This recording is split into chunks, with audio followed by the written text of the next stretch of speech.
Welcome to the Artist Advisory Hotline, the podcast for artists who want valuable guidance and honest answers on how to grow their careers and develop their new project from leading art world experts and artists. Here's your host and founder of the Artist Advisory, Marina Granger. Tune in as she gets you the answers you deserve.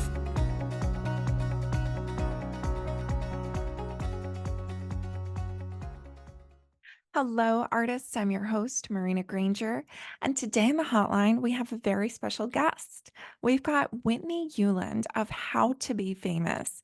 Now, Whitney is a coach for anyone who wants to be famous, mostly actors, musicians, visual artists, and influencers, and whoever else, right, wants to get over this very pesky, hidden fear of being seen. Now, if I ask you if you have a fear of being seen, you might think to yourself, no, absolutely not. Marina, I'm totally ready for a blue chip gallery to pick me up and give me 10 shows. Okay, sure. But really, let's unpack this because there are so many hidden ways that we have a fear of visibility. And in this interview, Whitney and I speak about how to identify them and how to get over them. And essentially, if you're thinking, hey, I really just need to get out of my own way, I don't know how to do that. I feel like I know everything that I need to do, but I'm not doing it. That is the number one way that your fear of being seen comes up. And so tune into this interview because Whitney will tell you exactly how to get over that. So without further ado, here we go.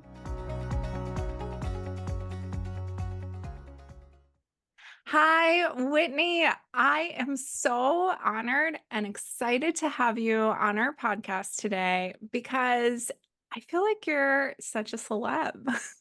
So thank you for Thank coming you on. so much. Oh my God, I'm so excited to be here. And I guess that's good evidence that what I teach is working. So thanks for saying that.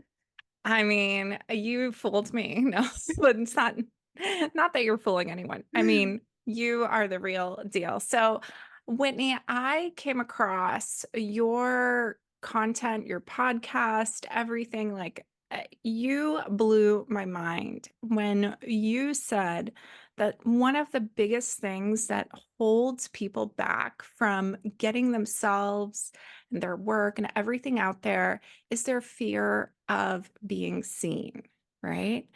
And I wanted to ask you, how does that come up for people, right? Like, how does that come up? What are some of the things that maybe they don't think they have a fear of being seen, but they do? And I know you also work with not only performing artists, but also visual artists. So, namely with the visual artists that you work with, how does that come up? Yeah, so I think if it's okay if I just kind of even back your question up a little bit further because I think this context will be helpful. So there's when we say like, the main and this is it's not just the like one of the biggest blocks, it's really the biggest block that people have to creating the success, creating the money, creating the impact that they want from their art is this fear of being seen. So our brains have the fear of being seen for three main reasons. So we kind of just have to back up, give a little bit of a brain and history lesson. I'll try to keep this easy, but if you think about like how we've evolved as a human species, we've evolved from, cavemen, cave women, and their job was just to stay alive, right? Stay safe, don't upset the tribe, don't go out. If you upset your community, you're going to be attacked by bears, you're going to have to find your own food, you're going to have to find your own shelter, right? So this kind of herd mentality is deeply ingrained in us, and our brains still have this. So that was a really, because it kept our species alive, our brains are like, oh, this is an important response. And so we're going to keep it even though in modern society, we're not actually going to like typically, be chased by bears or have to find our own food or whatever, but we still have this really strong primal instinct. And so the way that this shows up is and why we have this three main reasons. So the first is that our brains are really resistant to anything that's going to feel confusing or scary. So, being seen by massive amounts of people right now, because of the internet, you could all of a sudden, you could make one post and overnight a million people see it. Now, if you were to close your eyes and picture a million people, we literally cannot do that, right? Like our brains can't comprehend that. The most I can comprehend is 80,000 because that's how many people were at the Taylor Swift concert that I went to, right? And so anything that feels unknown or unfamiliar, our brains are going to be really confused by and perceive as a threat. This could also be, I grew up with the news on, and like we have, the 24-hour news cycle. So I grew up with this really deeply ingrained fear of other people and just this stranger danger. And so the fact that people could potentially be seeing me and my subconscious brain sees that the world is scary, then that's going to block me from wanting to put myself out there, right? And again, remember, all this is happening at a deeply subconscious level sometimes. Now, the second reason is going to be anything that creates distance between you and your community. So this could be, maybe your family, maybe they do support what you're doing as an artist, but they don't really get it, right? They're kind of like hoping for the best, but they don't really understand it. Maybe they even flat out don't support you. Or maybe, something I see a lot with artists is, they're well trained, right? They've been to school for their art. They know what they've been in classes. And sometimes that can even create, if like our brains, even if your soul wants to become famous or wants to be known or wants to sell a big piece, if your community is all struggling artists, then your brain's going to perceive your success as separation from your community. So it's going to want to avoid that.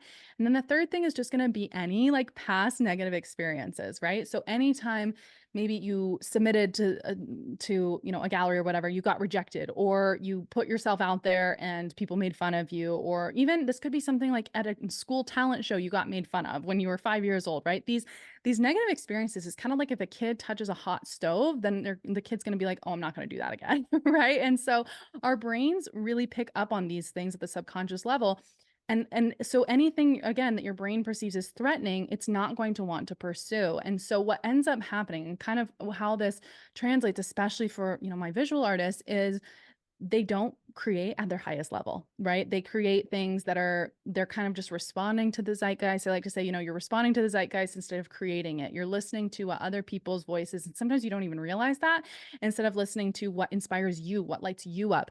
And this can happen both in the way that you're actually creating the art. So you're not actually creating the things that are at your highest level, but it can also really come up, when you're pitching yourself, when you're going to those like openings, or when you're pitching to a gallery owner, whatever that is. If you subconsciously feel like it's that creating that success is not going to be safe, then your brain is just going to it's going to close down. You're energetically going to shut down.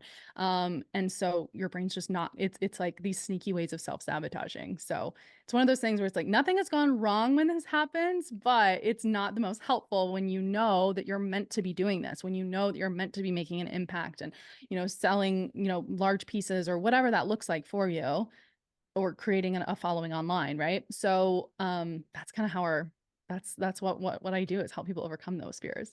Yeah, it's so interesting to connect it to that evolutionary psychology of if you are back when we were living in caves, if we were excluded from our community, all of a sudden death was probably on the horizon, right? Because Totally. we didn't have the protection and support of our communities. So now when we are doing anything that excludes us from our community, even on a subconscious level, right? Thinking like, hey, I'm hanging out with all of these other artists who feel like they're struggling. So if I succeed, I'm going to be excluded from this community. Or if my family doesn't quite understand what I'm doing, if I succeed, then they're going to feel even more isolated from me, and so will I, right? And Exactly. then there's also, I wanted to ask you about this fear of criticism, right? Yeah. Because we don't initially attach that to that evolutionary idea of like, hey, if we're criticized, if we put our artwork out there and then people react not the way we want to, terrifying. So tell me Yeah. about that and how that shows up. Yeah, and I think that our art really is our consciousness c- put through some sort of medium, right? So whether that is a piece of art, a piece of content, a piece of, a script, whatever it is. And so if you're feeling like that piece of you is under attack, then like, of course, your brain and your body are literally going to go into a trauma response. And so I think what's unfortunate is that a lot of well-meaning friends and family can say like, oh, just don't care what people think, like just, get those voices out of your head. But the truth is, when someone does criticize your work or when you don't have the intended outcome that you wanted, your body actually creates those same chemicals as if it is under physical threat. Our brain doesn't understand the difference between a psychological threat and like a real physical threat. And so our cortisol increases, our adrenaline increases. And then we have this actual physiological experience in our body happening. And then our brain is telling us, yeah, but it's not that big of a deal, right? There's, of course, this is just what you signed up for being an artist, or, trolls don't matter, whatever those voices are. And that actually creates what I call like an internal war zone in your body, where your body is saying one thing, your brain is telling you another one.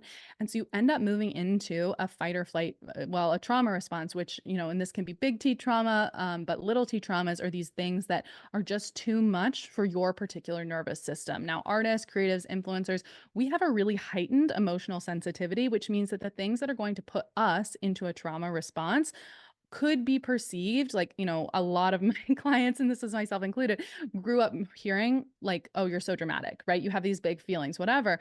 And the truth is, like, that is our superpower. That's why we're so good at what we do. That's why we can transmute our feelings into art.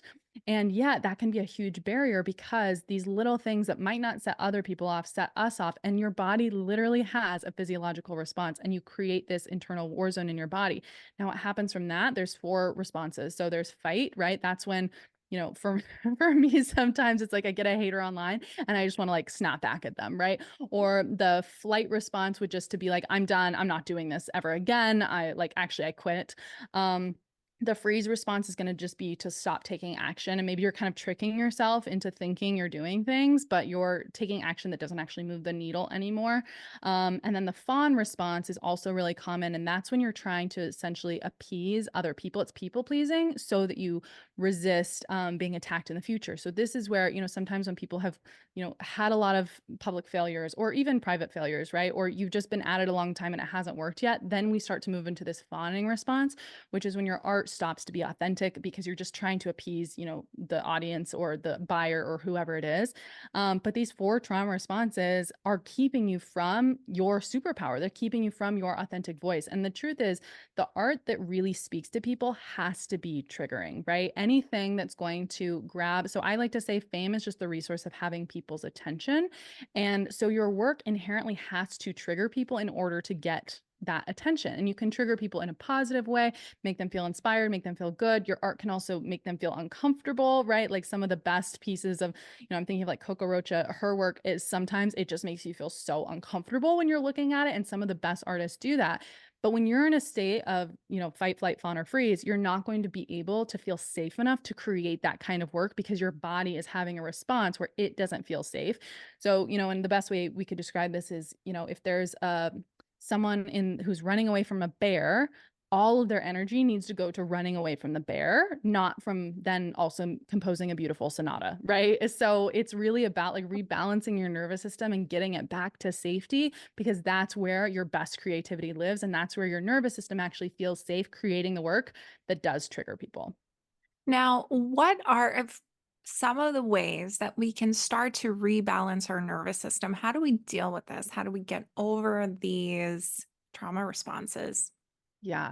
So the very first thing that I always have my clients do is to really just self-validate their experience. I know this sounds like overly simplified, but a lot of the time, again, when we've had this physiological response and then our brain and society is telling us that's not that big of a deal, then these emotions, these chemicals, these hormones literally get trapped in your body. And so the first thing that you have to do is to really just validate, like, this was really hard, right? And to just let yourself sit in how uncomfortable and how painful those experiences are, whatever they are.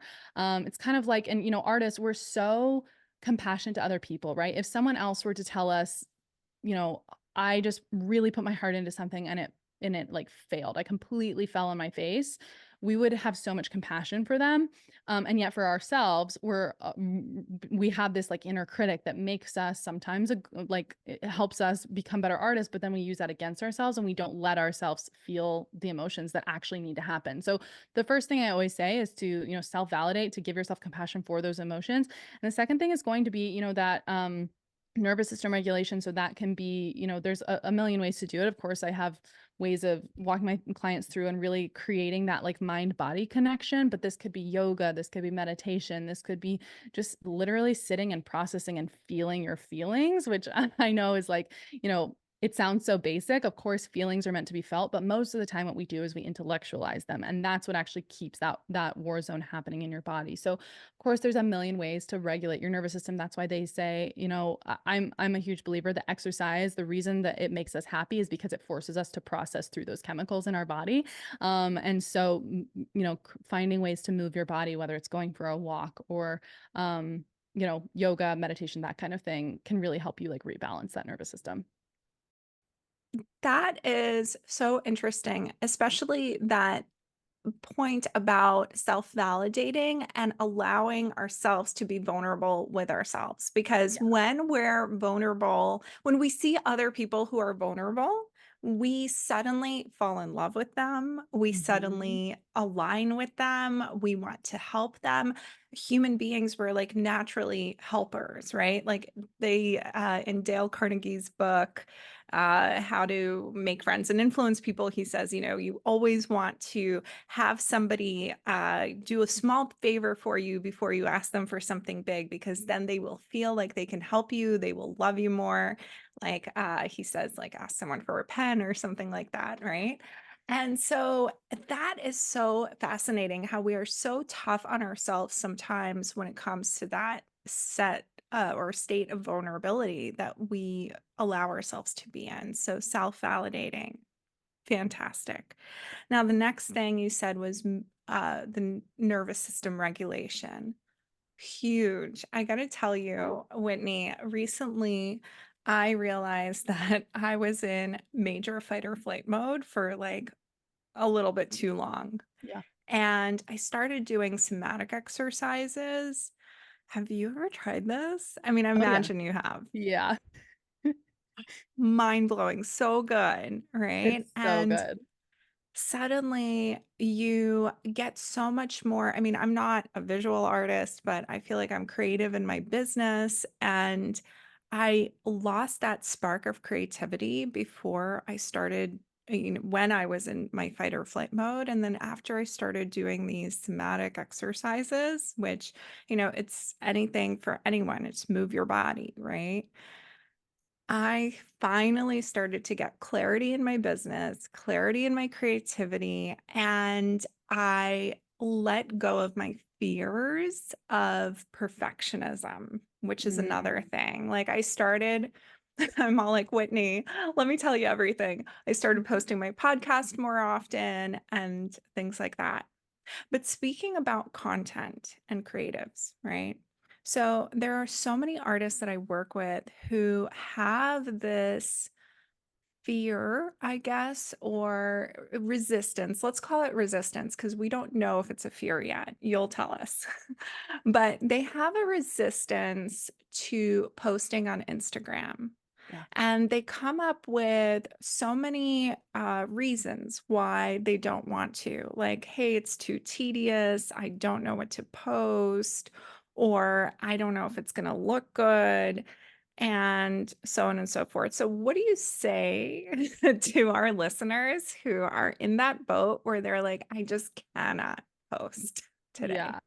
So this is going to be where tough love, Mama Bear Whitney comes in, is that, if you're saying, I don't want to post online, you're essentially saying, I don't want to do the marketing so that I can have a successful business. And at that point, you're kind of just becoming a hobbyist to what you do. And I know that that can feel like tough love. And especially because the internet is new, the way that you make money on the internet is new, it can be easy to look at the past and be like, yeah, but the greats never had to do that. Well, the greats didn't need to. And frankly, like the old systems, a lot of them are very sexist, they're very classist, they're very racist. And the great thing about the internet is literally it neutralizes the playing field. And so anyone can have a voice.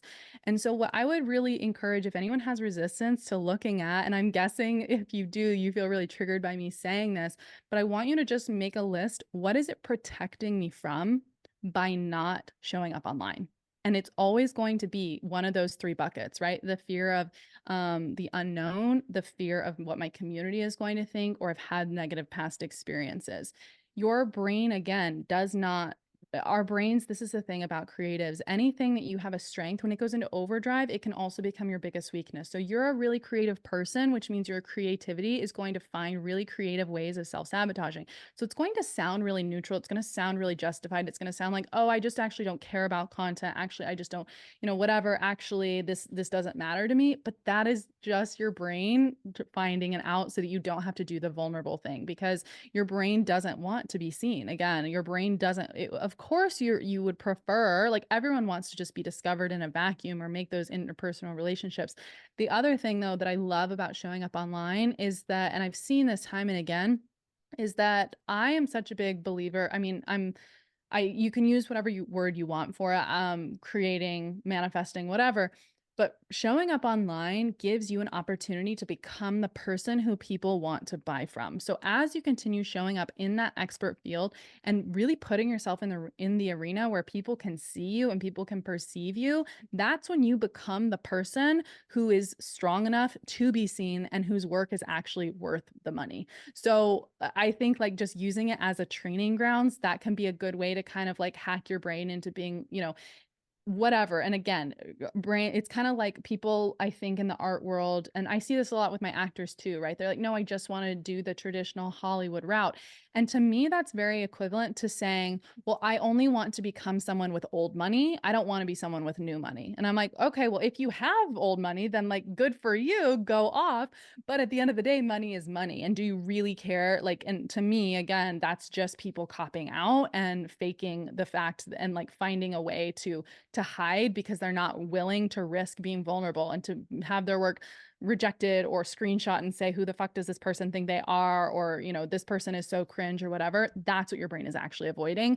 It's not the creativity. I mean, yes, there is a little bit of a barrier to entry in terms of social media. Like if you start thinking about it like a medium that you need to get good at if you want to run a business. I mean, it's kind of the same thing last year in my business as a coach. Everyone always picks a word of the year, right? And most of the time people are like clarity, peace, like serenity, whatever. No, mine was marketing. I was like, I'm going to get so fucking good at marketing because marketing is the skill that makes you money, right? And so it's kind of like, I even like to use the example of Taylor Swift. Yes, she's fantastic as a songwriter. I don't actually even think she's the best in the world, but she knows the craft of marketing, which is the craft of fame. And that is mastering public opinion. It's understanding the medium that she has access to, which for you, if you don't have access to those kinds of, resources and gatekeepers, then your medium is social media. And so it is going to be, I mean, most of us spend so much time consuming social media that it's going to be a lot more intuitive than you think. And your brain is probably just telling you and using confusion or overwhelm or self-doubt as a way to keep you from doing the vulnerable thing that would actually move your career forward. And that's also a false benefit, right? Like we create these false benefits in our minds, like, oh, I'm going to be safer if I just do the traditional route. I'm not going to like screw up that way. Or I'm going to be safer if I don't post today or market because it's just like safe to be where I'm at, right? Yes. And here's the thing about fame is that, there's this idea in the zeitgeist that celebrities, it's like there's like people hate the whole like celebrity worship or whatever. But at the end of the day, becoming famous, you have to decide that you're a person who is worthy of being seen before there's any evidence of that. I was talking to my friend who's a weight loss coach, and she was talking about how when she's working with her clients, a lot of the work is looking for these little, like, you can't just wake up one morning and lose 60 pounds, but maybe you've lost half a pound. Maybe you've drank more water. Maybe there's all these little signs that it's working. Whereas with fame and creating that resource, yes, sometimes there's a follower account attached to that. But at the end of the day, you actually just have to hold that belief publicly on display when no one else can see it, right? There was like years that I was stuck at 18,000 followers on Instagram, and it was because I had these blocks of being seen specifically on Instagram because that's where my previous community was, and I didn't want them to see this new version of me. And as soon as I worked through those blocks, I bumped up to 50,000 in like 8 weeks, right? So, and it really all comes down to whether or not you can just feel safe being seen for Mm. who you authentically are. Oh, Whitney, that is so fascinating. That is so inspiring. I'm like, oh, well, now I have to work through my blocks of being seen. I wanted to ask you one last thing, which is I've heard you speak about this, and I think it's so fascinating. The idea of celebrity energy and how there's really this, yes, marketing is a really big part of it. m- Releasing the blocks around visibility is another part of it. But a great part of it is also being lovable. Can you talk a little bit about that? I Yeah. loved to hear you say that. I was like, everything you say, my mind is blown. So, Yeah, no, so actually just want to offer that all of those things go hand in hand, okay? So celebrity energy is the energy that it's that it factor. It's the thing that makes people want to watch you. They can't keep their eyes off of you. And essentially what it is when it is a hyper present state that we all have access to existing in. There's this idea, so I came up as an actor and there's this idea, all actors know this, that you never want to do a scene with a baby or a dog. And it's not because they're annoying, it's because they what's called pull focus, which means that everyone just wants to look at them. The reason that we want to look at a dog or a baby is not because they're cute, it's because they exist in this hyper present state. Now, that is the state that celebrities exist in. I think that actors are sometimes the easiest to witness in this state. I live in Los Angeles, and so there's celebrities all the time. And I think musicians are often good at this too, but actors specifically, so we all have access to this flow state, and that's essentially, like, my guess is your listeners, they know what that feels like because that's when you lose track of time while you're creating your art. Now, the skill though of celebrity energy is existing in that state while you're talking, right? It's not just when you're creating your art, it's also while you're existing in the world. And that's why I think actors are so good at it, is because they're used to that feeling in their body of speaking while in this hyper present state. That's how you do a good scene. That's how make a magnetic piece of work. But it's really about creating that and really tapping into that celebrity energy. It essentially, again, is this state where you feel safe being perceived by anyone for who you authentically are. And so once you remove these blocks of being seen, that's when you can tap into it. And that's really when, even if you're like, I'm a very spiritual person, looking at, the law of attraction, the way that opportunities come to you. I can't tell you how many times, like even yesterday, I noticed that I was really in my own thoughts, and I'm at a place where I know that I'm about to have a big quantum leap again, and my brain is afraid of that because our brains are always going to be resistant to change. And so my brain has been giving me like negative, stories and thoughts and all of these things, all of these reasons to keep myself from stepping into that next version. And as soon as I had that realization, I did the exact process that I take my own clients through to work through those blocks. Then all of a sudden, someone reached out and asked if I wanted to produce their film. I had a past mentor reach out and was like, "Hey, I want to like work with you for free because I would like you to be the poster child for this new product that I'm launching." Like all of these things, clients started to come to me. Two previous clients reached out and were like, "Hey, I'm going to re-sign with you." Like things you're really just going to start magnetizing and become a magnet for opportunities because all of a sudden, I like to think about when I used to live in New York. I'm sure you've experienced this, where you hop on the subway and maybe it's late at night. If someone gets on the subway car and they feel a little bit threatening and you can't leave the subway car, what you're going to do is you're going to turn off your energy. You're going to just energetically hide and shut down because you don't want that scary person to interact with you. When you have this fear of being seen, when you have this fear of popping off, that's what your brain is going to do. Your brain is energetically just going to shut down. And so that's where, when people feel like they're stuck and they're doing all the things, they're creating, they're following the rules, they're posting, they're doing all the things and it's not working, that's when you have an energy block. That's when you actually just don't feel safe stepping into that next level and being seen for who you are. And so the work is then tapping back into your celebrity energy so that you can get to that next level. And as an artist, right, a visual artist, that can come up when they're creating, but also when they're marketing, when they're coming out to opening receptions or talking to anyone, that hyper present state, right? And I know Yes. exactly what you're talking about when you Yep. turn it off.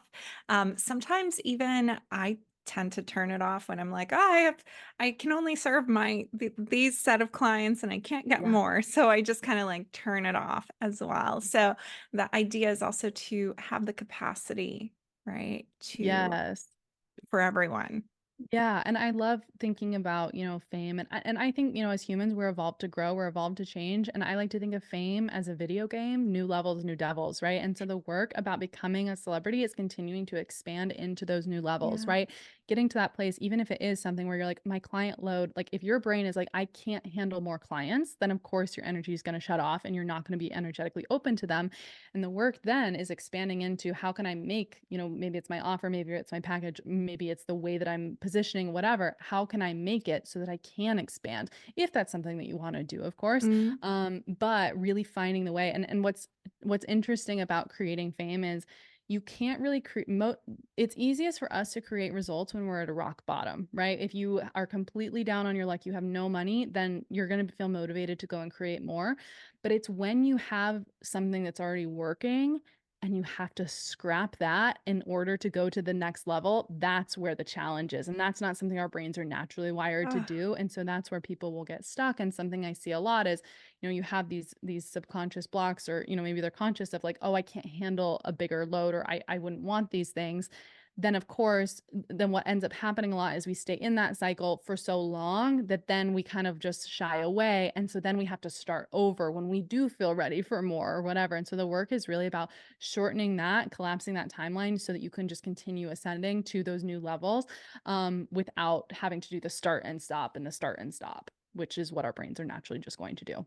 oh, wow. Whitney, you are so well versed in this. You are so passionate about this, and it really truly feels authentic and like you really care. So I wanted to know what propelled you to start How to Be Famous and how did you get here Yeah, so in a tell us. nutshell, Yeah, right? tale Like, as old as time, right?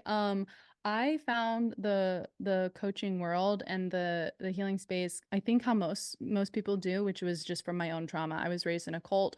There was a significant amount of brainwashing, and my life just I was I when you've been brainwashed, it's like you've been tumbled around in the ocean where you know that it's not good, but you don't know how to get out fully. And I really sought coaching. It just something inside of me was drawn to it when I heard a podcast with my mentor, Brooke Castillo, speaking about it. And it just kind of felt like truth to me. And so as I continue to follow that, this work is what helped me unbrainwash myself and ultimately leave abusive situations. And so, and I realized that that entire time, I was a struggling actress in New York City the whole time pre unbrainwashing myself. It was like I had the talent and I couldn't pop off, right? And I was meeting, casting directors, agents, whoever, and they would look at my audition tapes and they're like, we don't have any notes for you, but we don't, it was kind of the kind of thing where I was getting a lot of callbacks, but then they're like, we don't really know what to do with you.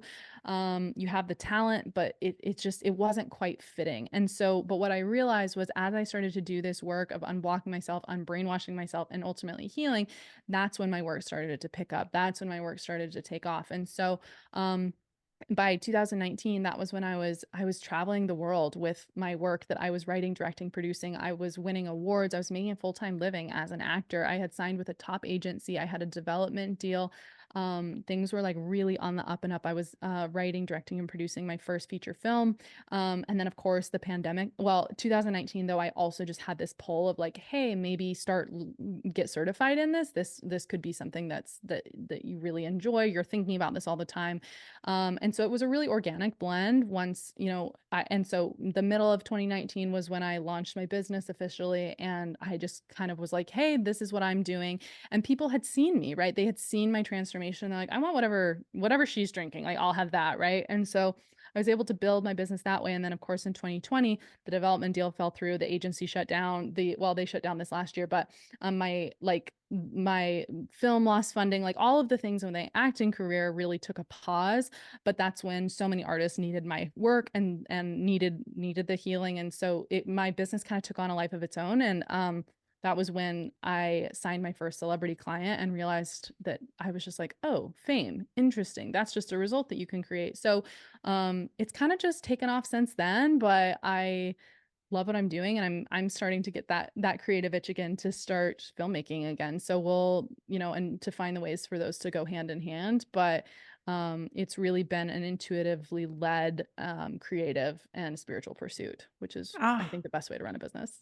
that is amazing. Whitney, I am completely addicted to everything you're saying. So I'm sure our listeners are as well. Where can they learn more about you? Yeah, so I mean, I'm all over social media. That's where I'm hanging out most of the time. I'm just at Whitney Uland. And then I also have a podcast as well. It's How to Be Famous with Whitney Uland. And we're making some fun and exciting changes to that. So, we've got a backlog of, however many 100 episodes, but some good things coming. So I would say check it out there. Yay. Whitney, thank you so much for coming on. It was such a pleasure to have you here. Thank you. It's so lovely to be here. Thanks for having me. Thank you so much for listening. Support your community by sharing this podcast, leaving a review, and follow The Artist Advisory on Instagram at @the_artist_advisory, and visit us online at www.theartistadvisory.com.